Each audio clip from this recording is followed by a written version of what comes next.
नमस्कार, मेरा नाम है सुमित सिंह मेहता। हाजिर हूँ आपके सामने क्लास 12 फिजिक्स से रिलेटेड एक और नया लेक्चर लेके। आज का हमारा है लेक्चर नंबर 53 और आज के इस लेक्चर का हमारा टॉपिक क्या रहने वाला है? हमारा टॉपिक है व्हीटस्टोन ब्रिज, एक बहुत इंपॉर्टेंट टॉपिक और 2023 के बोर्ड के एग्जाम में ये पूरे 2 नंबर का आ रखा है। अभी आपको लग रहा होगा कि 2 नंबर तो बहुत कम है, लेकिन अगर आप कहीं 19-20 के फेयर में फंस जाएं और आपको 23 नंबर लाने हो तो यही वहां पर मतलब संजीवनी बूटी की तरह क्या आएगा, काम आएगा। क्यों काम आएगा? क्योंकि ये जो टॉपिक है ना, इजी टॉपिक है, आसानी से हो जाता है और हर बच्चा कर भी लेता है। अगर हर बच्चा कर भी लेता है और आने की संभावना है, अपने आप ये टॉपिक क्या हो गया, बहुत इंपॉर्टेंट हो गया।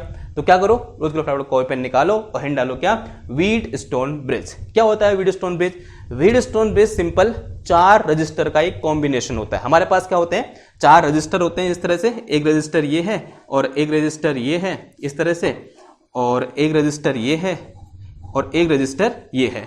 इस टाइप से क्या होता है, 4 रजिस्टर का एक कॉम्बिनेशन होता है। Let's say this resistance is R1, this is R2, this is R3 and this is R4। अगर इन चारों में से मुझे 3 पता है, माना R1 पता है, R2 पता है और R4 पता है, तो मैं इजीली R3 क्या कर लेता हूं, फाइंड कर लेता हूं। ठीक है, और इस कॉम्बिनेशन को हम क्या बोलते हैं, या इस अरेंजमेंट को क्या बोलते हैं, हम व्हीटस्टोन ब्रिज बोलते हैं। ठीक है, तो जो मैं यहां से बोल रहा हूं वही मैंने यहां पर लिख दिया है। तो क्या है, it is arrangement of 4 resistance. If out of 4 resistance 3 are known, then we can find out 4th unknown resistance easily। ठीक है, ये सिंपल क्या होगी, इसकी डेफिनेशन होगी। अब हिंट डालो क्या, कंस्ट्रक्शन। इसमें और भी चीजें होती हैं अभी बनाने के लिए, वो हम कहां बनाएंगे, कंस्ट्रक्शन वाली हेडिंग के नीचे बनाएंगे। तो हिंट डालना क्या, कंस्ट्रक्शन। कंस्ट्रक्शन, ठीक है, कि किस तरह से यहां पर बनावट होती है। तो क्या होता है, सबसे पहले एक पैरेललोग्राम बनाओ। बना दिया पैरेललोग्राम, ये क्या है मेरे पास, इस तरह से मैंने एक पैरेललोग्राम बना दिया। अब इस पैरेललोग्राम की 4 साइडें हैं। इस पैरेललोग्राम की 4 साइड में 4 रेजिस्टेंस लगा दो इस तरह से। एक रेजिस्टेंस ये लगा दिया मैंने, दिस इज कॉल्ड R1। एक रेजिस्टेंस यहां लगा दो, लेट अस से दिस इज कॉल्ड R2।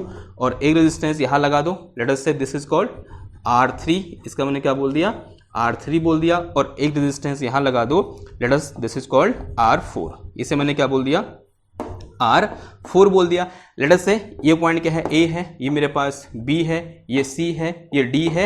और इस ABCD में जो AB आर्म है उसमें एक रेजिस्टेंस R1 लगा है, और जो BC आर्म है उसमें एक रेजिस्टेंस R3 लगा है। जो मेरे पास AD आर्म है उसमें एक रेजिस्टेंस R2 लगा है, और जो मेरे पास अब DC आर्म है उसमें एक रेजिस्टेंस R4 लगा है। अब इस पैरेललोग्राम के 2 डायगोनल है, एक डायगोनल कौन सा है, AC है, और एक डायगोनल कौन सा है, BD है। इनमें से किसी एक डायगोनल, कोई भी ले सकता हूं मैं, BD वाले डायगोनल में क्या लगा दे रहा हूं, एक गैल्वेनोमीटर लगा रहा हूं। क्या लगा रहा हूं, गैल्वेनोमीटर। गैल्वेनोमीटर क्या होता है भाई, एक डिवाइस होता है जो करंट का मैग्नीट्यूड और करंट की डायरेक्शन को मेजर करने के काम आता है। क्या होता है galvanometer? Galvanometer is a device which use to find magnitude and direction of current. ठीक है, समझ में आ गई बात। तो ये क्या लगा दिया मैंने, एक गैल्वेनोमीटर लगाया। और जो गैल्वेनोमीटर का जो रेजिस्टेंस है, गैल्वेनोमीटर का भी कुछ रेजिस्टेंस होता है।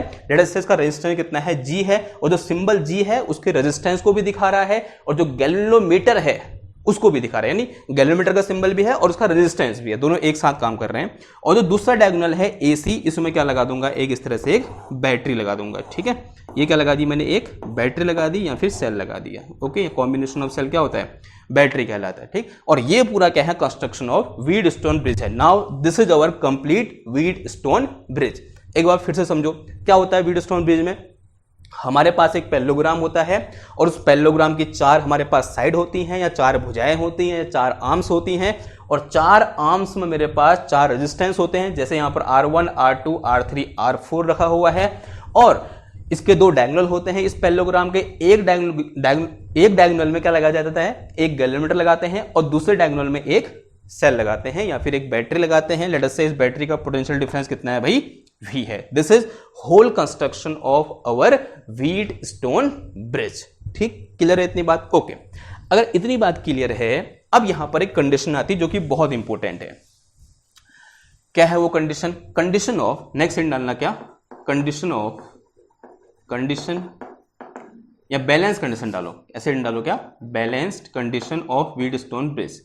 Balance condition of Wheatstone stone bridge. ठीक है, हम कब कहेंगे कि हमारा व्हीटस्टोन ब्रिज क्या है भाई, बैलेंस है। ठीक है, ऐसा कब होगा कि हम ये बोल रहे हैं कि अवर व्हीटस्टोन ब्रिज इज बैलेंस। अब देखो सब कहानी किसके पीछे आगे पीछे घूमती है, इस गैल्वेनोमीटर के आगे पीछे घूमती है। अगर मैं गैल्वेनोमीटर को देखूं तो उसके ऊपर इस तरह से, गैल्वेनोमीटर के ऊपर से देखोगे ऐसा डब्बा टाइप का होता है, उसके ऊपर से देखोगे तो एक कांच का इस तरह से होता है। ठीक है, ये मेरे पास क्या होगा, कांच, यहां पर ऐसे 0 बना होता है, यहां पर 1, यहां पर 2, ऐसे ही कहां तक 10 तक, डिपेंडिंग अपॉन आपके पास कौन सा गैल्वेनोमीटर है। और यहां पर अगेन 1, 2 और यहां पर 10 तक। ठीक है, एंड सो ऑन ऐसे ही। और यहां पर क्या होती है, इस तरह से एक सुई टाइप की होती है, एक निडल टाइप की होती है, यूं करके। अगर ये निडल 0 पर है, अगर ये निडल कहां पर है, 0 पर है, इसका मतलब इसमें कोई करंट फ्लो नहीं कर रही है। अब ये निडल यहां को भी जा सकती है और यहां को भी जा सकती है। मान लिया जब यहां पर करंट ऐसे फ्लो कर रही थी, कैसे, नीचे की ओर, बी से डी की ओर, तो डिफ्लेक्शन कहां की ओर आया, मुझे इधर की ओर देखने को मिला, राइट हैंड साइड की ओर डिफ्लेक्शन देखने को मिला।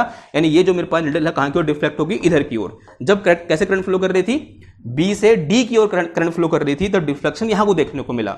अब जैसे ही यहां पर कुछ ऐसा करूंगा, इन रेजिस्टेंस की वैल्यू को मैं कुछ चेंज करूंगा, आगे पीछे करूंगा, ऊपर नीचे करूंगा, मैंने अज्यूम कर लिया अब करंट की डायरेक्शन कैसे होगी, ऐसे होगी। ऐसा हो सकता है। ठीक है, मैं यहां पर R1, R4, R3 या R2 में से किसी की वैल्यू को ऊपर नीचे करूंगा या इनकी वैल्यू को चेंज करूंगा, तो यहां पर करंट की डायरेक्शन क्या हो सकती है, चेंज हो सकती है। माना करंट की डायरेक्शन कहां की ओर होगी, ऊपर की ओर होगी, अब डिफ्लेक्शन भी चेंज हो जाएगा, डिफ्लेक्शन कहां की ओर होगा, इधर की ओर होगा। ठीक है, ये बात समझ में आई।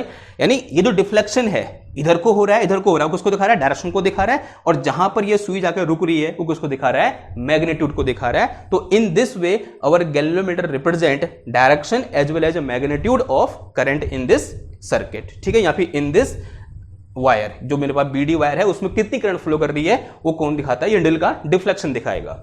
अब देखो अगर मैं ये बोलूं, if there is no deflection in galvanometer, no deflection, if there is no deflection in galvanometer,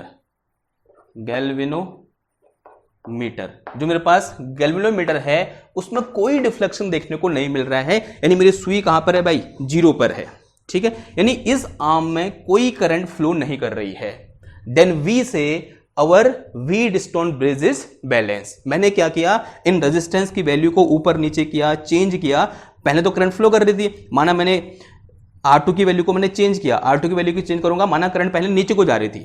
ठीक है, R2 की वैल्यू को चेंज किया मैंने, माना करंट नीचे को जा रही थी, मैंने इसकी वैल्यू में कुछ ऊपर नीचे किया, मतलब मैं एक्सपेरिमेंट कर, लैब में बैठा हूं, मेरे पास एक क्या हो सकता है, एक रेजिस्टेंस बॉक्स हो सकता है। ठीक है, इस तरह से एक रेजिस्टेंस बॉक्स होता है यूं करके, इसमें डिफरेंट टाइप के रेजिस्टेंस होते हैं, मैं यहां पर इससे रेजिस्टेंस को वेरी करा सकता हूं, या फिर मेरे पास कोई एक वेरिएबल रेजिस्टेंस मैंने यहां पर लगा दिया, मैं इस R2 की वैल्यू को चेंज कर रहा हूं और मैंने पाया R2 की एक ऐसी वैल्यू आई जिसके लिए करंट की डायरेक्शन कहां की ओर होगी, ऊपर की होगी, यानी करंट की डायरेक्शन क्या होगी, चेंज होगी।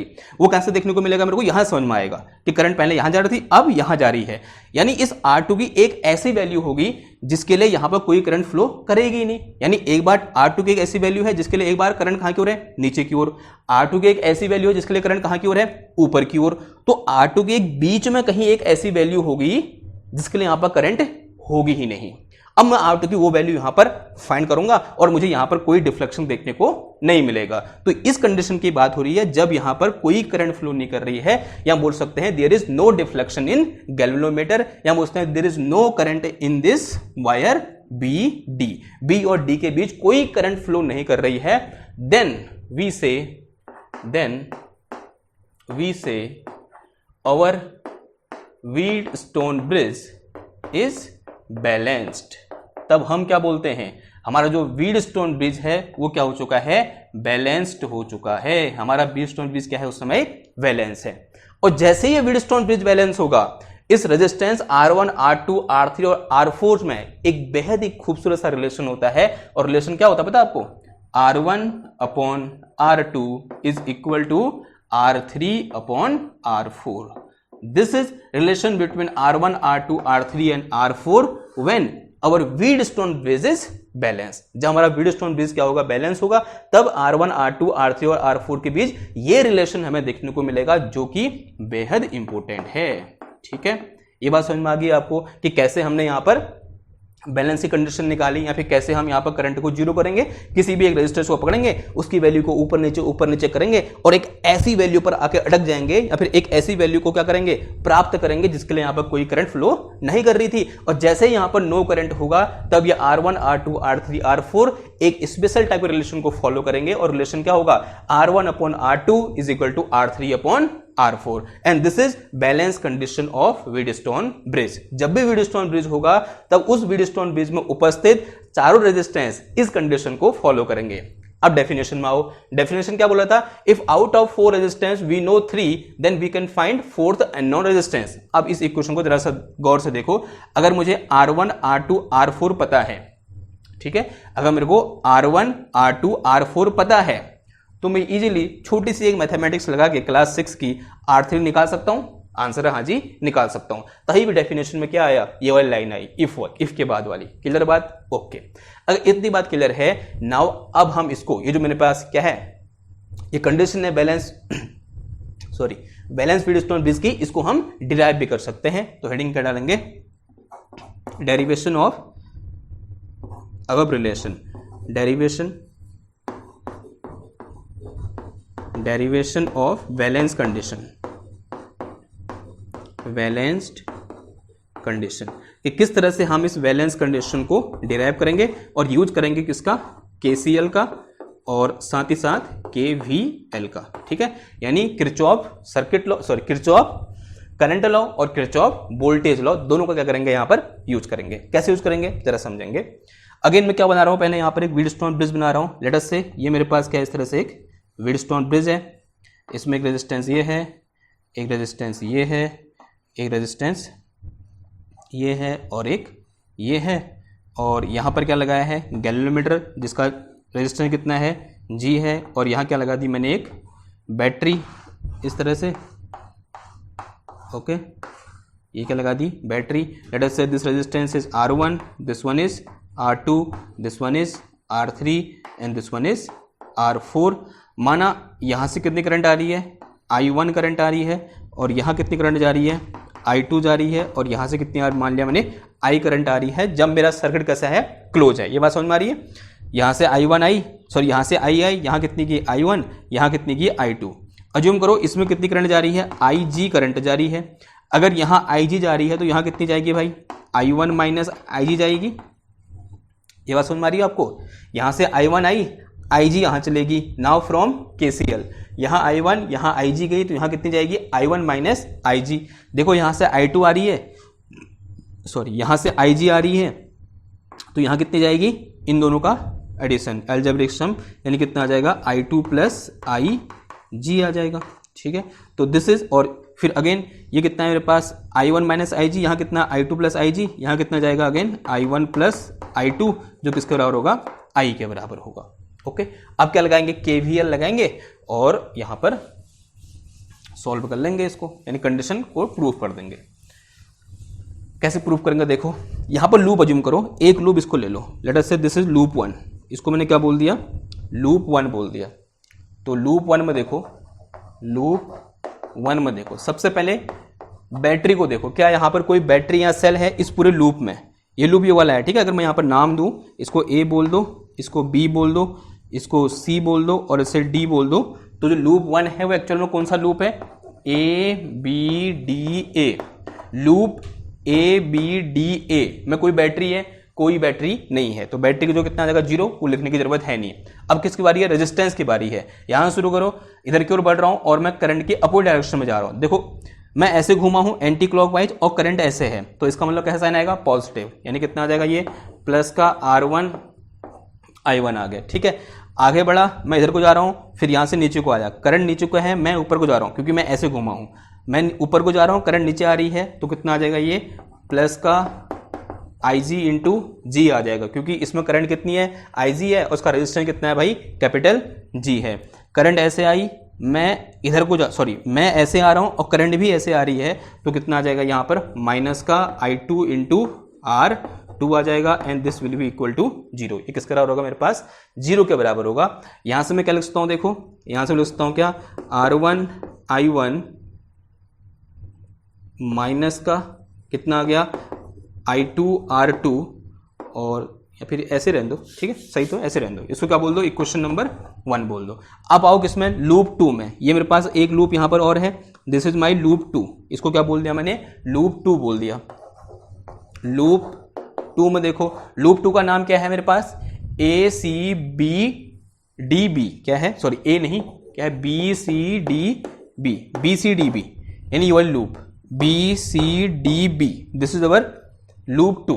तो लूप 2 में पहले सेल को देखो, कोई सेल है इसमें, कोई सेल नहीं है, कोई सेल नहीं है, तो सेल की कहानी खत्म। बारी किसकी है भाई, रेजिस्टेंस की बारी है।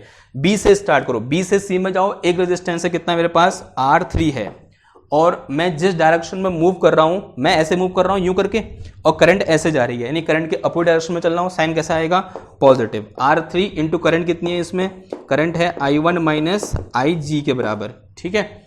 और फिर देखो, फिर कहाँ आओ, C और D में आओ, CD में एक रेजिस्टेंस है, हाँ जी है, कितना है, R4 का है, और करंट कैसे जा रही है, इधर की ओर जा रही है, मैं भी वहीं की ओर मूव कर रहा हूं, तो साइन कैसा आएगा, नेगेटिव, यानी कितना आ जाएगा, R4 इंटू आई, और आई की वैल्यू कितनी है इसमें, I2 प्लस IG के बराबर है, ठीक है। फिर आओ DB में आ जाओ, DB में मैं नीचे की ओर आ रहा हूं और करंट भी नीचे को आ रही है, तो कितना आ जाएगा, ये माइनस का IG इंटू जी आ गया, G इंटू आई, G आ गया, this is equal to 0 and side is some equation number 2, ठीक है। Now at balance condition, at balanced condition, balance condition में गैल्वेनोमीटर में डिफ्लेक्शन कितना आएगा भाई, 0 आएगा, there is no deflection in galvanometer, इसका मतलब IG की वैल्यू कितनी होगी, 0 होगी। अगर IG इक्वल टू 0 है, नाउ इक्वेशन 1 एंड 2 बिकम, जहां जहां इक्वेशन 1 और 2 में IG है वहां वहां 0 रख दो, कितना आ जाएगा, ये R1 I1 और माइनस का कितना आ गया, R2 I2 या फिर I2 R2 and this is equal to 0। इसे मैंने क्या बोल दिया, 0 बोल दिया, इसको इधर ले जाओ, इसे मैं क्या लिखता हूँ, देखो R1 I1 is equal to R2 I2 बोल सकता हूँ, said is some equation number 1A बोल दो, इसे क्या बोल दो, इक्वेशन 1A। अब सेम इक्वेशन नंबर 2 में भी जहां जहां IG है वहां 0 पुट कर दो, ये कितना आ गया मेरे पास, R3, और ये IG 0 हो जाएगा, ये बचेगा मेरे पास I1 बचेगा, फिर ये माइनस साइन आ गया and this is R4, IG 0 है, ये कितना बच गया यहाँ पर, I2 बच गया, ये I 0 है, 0 हो जाएगा and this is equal to 0। Further solving it, what we get R3 I1 is equal to R4 I2, said is some equation number 2A बोल दिया मैंने। नाउ एक काम करो, dividing equation 1A and 2A दोनों को डिवाइड कर दो।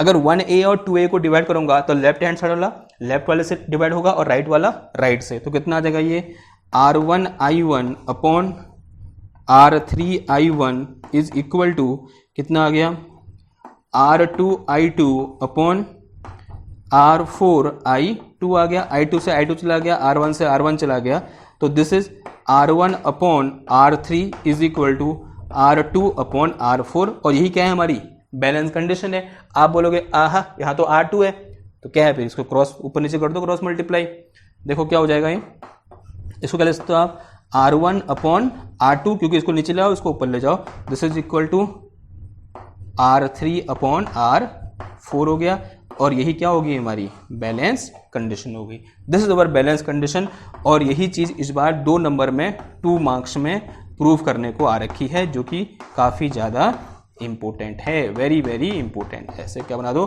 डबल स्टार बना दो इस पर। क्लियर बात इतनी, ओके। अगर इतनी बात क्लियर होगी तो ये क्या होगा, हमारा व्हीटस्टोन ब्रिज हो गया। नाउ कभी कभी इसमें थोड़ा सा एक्स्ट्रा भी आपसे पूछा जाता है कि what is sensitivity of Wheatstone bridge, ठीक है, हिंट डालो क्या, sensitivity of Wheatstone bridge. Next heading is sensitivity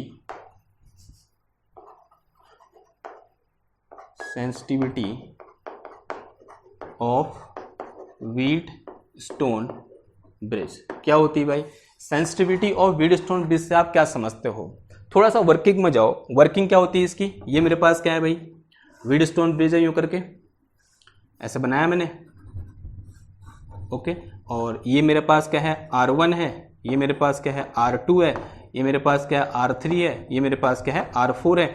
assume कर लो ये R4 वाला वेरिएबल है, यानी इसको मैं चेंज कर सकता हूं, ठीक है, जैसे चेंज करा था ना, ताकि इसमें करंट कितनी हो जाए, 0 हो जाए। और यहाँ क्या लगा दिया मैंने इस तरह से, गैल्वेनोमीटर लगा दिया, ठीक। और यहाँ क्या लगा दी इस तरह से, एक बैटरियाँ लगा दी, बैटरी लगा दी भाई इधर यूँ करके।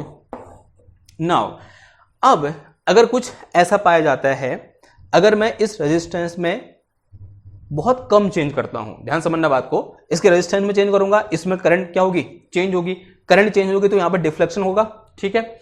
अगर मुझे यह मिलता है इस रेजिस्टेंस को बहुत कम चेंज करने में, यहां पर बहुत बड़ा चेंज क्या देखने को मिलता है, डिफ्लेक्शन देखने को मिलता है इस गैल्वेनोमीटर में, तब मैं बोलता हूं कि मेरा व्हीटस्टोन ब्रिज क्या है, बहुत सेंसिटिव है। यह बात समझ में आ रही है आपको।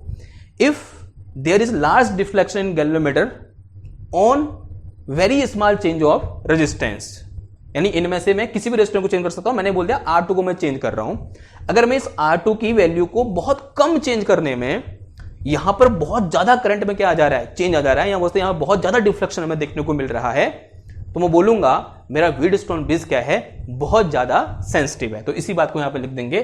तो if we get large deflection in galvanometer on changing resistance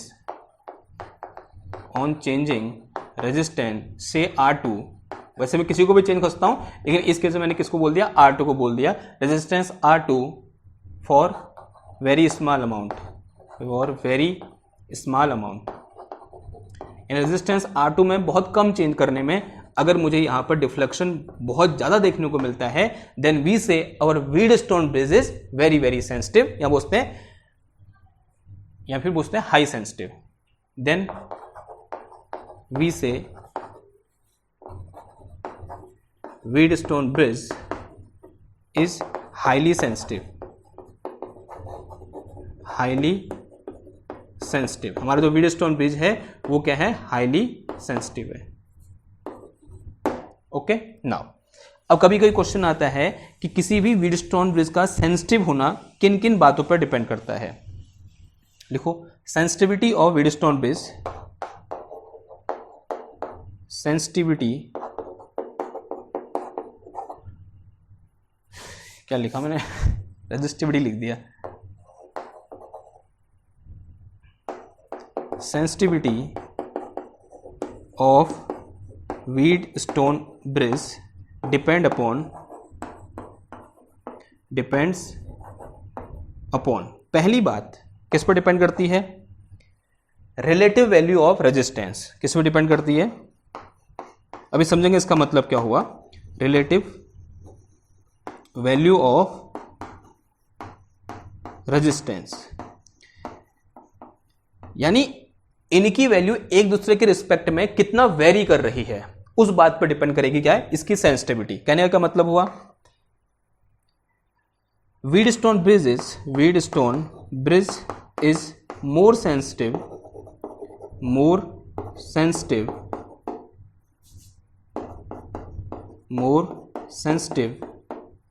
if all resistance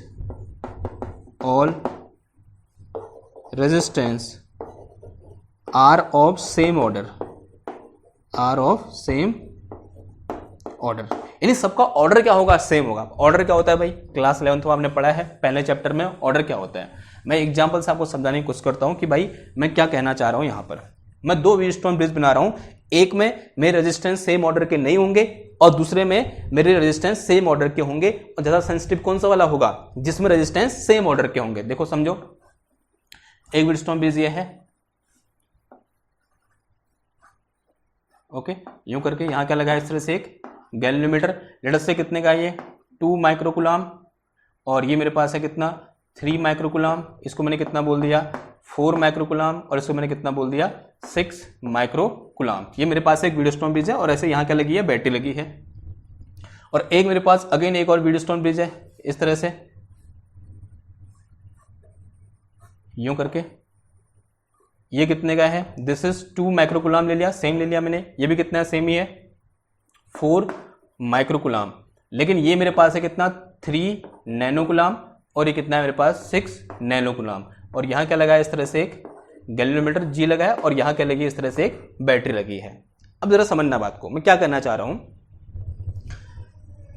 इनमें सारे रेजिस्टेंस का ऑर्डर कितना है भाई, 10⁻⁻⁶ है। ये मेरे पास अगर मैं इसको R1 बोलूं तो R1 इक्वल टू कितना है मेरे पास, 2 × 10⁻⁻⁶ गुलाम है। ये जो मेरे पास 10 की पावर में होता है ना, इसी को हम क्या बोलते हैं, ऑर्डर बोलते हैं। तो यहां पर सबका ऑर्डर कितना है, 10⁻⁻⁶ ऑर्डर के हैं। यहां पर इन दो का ऑर्डर कितना है, 10⁻⁻⁶, लेकिन इन दो का ऑर्डर कितना है, 10⁻⁹ अगर मैं इन दोनों की सेंसिटिविटी को क्या करूंगा, कंपेयर करूंगा, तो ये क्या होगा, हाई सेंसिटिव होगा और ये क्या होगा, लो सेंसिटिव होगा। बिकॉज वो किस बात पर डिपेंड करता है, रिलेटिव वैल्यू ऑफ रेजिस्टेंस पर डिपेंड करता है। कहने का मतलब Wheatstone bridge is more sensitive if all resistance R of same order. अगर सब क्या होंगे, सेम ऑर्डर के होंगे, तो जो सेंसिटिविटी होगी, रेजिस्टिविटी तो नहीं बोल रहा था मैं, जो सेंसिटिविटी होगी वो क्या होगा, ज्यादा होगी इन कंपेयर टू द जब हमारे पास जो रेजिस्टेंस होंगे वो सेम ऑर्डर के नहीं होंगे। तो इस तरह से हम क्या करते हैं, अपने सेंसिटिविटी ऑफ व्हीटस्टोन ब्रिज को डिफाइन करते हैं। क्लियर है इतनी बात। तो ये क्या था, हमारा व्हीटस्टोन ब्रिज था। आई होप आपको समझ में आया होगा। ठीक है, तो ये आता है एग्जाम में पूछा जाता है और आई होप अब आपने पढ़ा है तो आप करके आओगे। अगर अब भी आपको कहीं पर डाउट है तो आप मुझसे पूछ सकते हैं, आप मुझे व्हाट्सअप कर सकते हैं, नंबर आपको अबाउट में मिल जाएगा। आप मुझे इंस्टाग्राम में फॉलो कर सकते हैं, फॉलो नहीं भी करोगे तो अगर आपका कोई क्वेश्चन है तो आप मुझे क्वेश्चन पूछ सकते हो। ठीक है, तो ये क्या था, आज का हमारा लेक्चर था। अगर वो पसंद आया है तो लाइक करो, शेयर करो, सब्सक्राइब करो। मैं मिलता हूँ आपसे नेक्स्ट क्लास में एक और नए टॉपिक के साथ। तब तक थैंक यू, धन्यवाद, बाय बाय।